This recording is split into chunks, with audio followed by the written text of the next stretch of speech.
producer and are persons appearing on the program and do not necessarily reflect the views and opinions of DCTV. All producers and guests appearing on programs provide information and opinions based on information they consider to be reliable. DCTV does not affirm the completeness and accuracy. All DCTV members agree to adhere to DCTV's Statement of Compliance and are participants in a community medium forum where they're exercising their freedom of speech.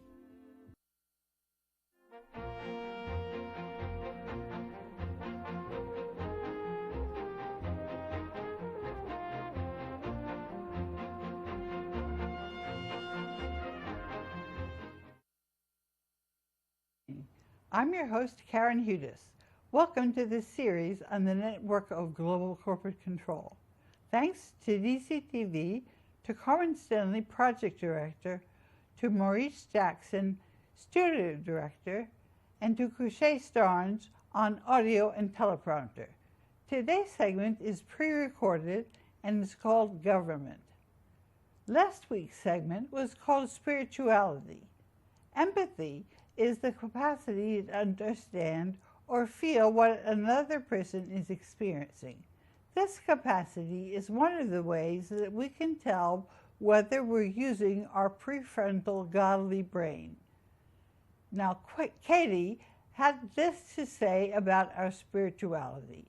Katie called me twice when I was imprisoned in the hospital for 3 weeks during August.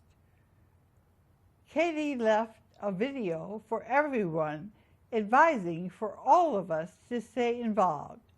She also had this summary of last week's video on spirituality. Truth Seer liked a tweet you were mentioned in. No matter the religion you believe, we're the very breath of God and divine creations. Our mind is directly connected to all, and our godly brain is unique. It's so important to not invoke religion. It's being used by very evil forces, no matter how pure the intention. Love to all. Now we're going to talk about government. In the 35th segment in December 2015, we discussed Ferdinand Marcos and Ronald Reagan and how cardinal sin and the CIA bribed people to overthrow Marines in the USA and to overthrow Marcos in the revolution, and how Marcos turned down the offer of the Trilateral Commission. Ferdinand Marcos was preserving the world's assets in trust in the global debt facility for us for this day. He was counting on us to learn about and to end the network of global corporate control. We put the Federal Reserve Bank into receivership in the global debt facility last year in April. That was actually 2016.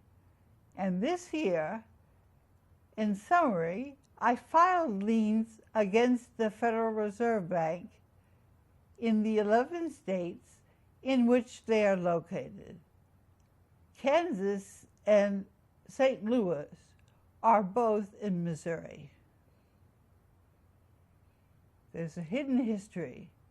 I've spoken about the hidden history in the United States after the French Revolution, how the Crown Prince of France, Louis Charles Bourbon Capet, was made manager of the United States in 1805 until the Pacer family lost control of the Virginia Company in 1933, when the company had to file for bankruptcy.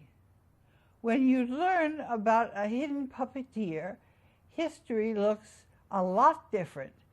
France of 1789 Britain of 1640, Russia of 1917, Germany and Hungary of 1918-1919, and Spain of 1936 share common traits.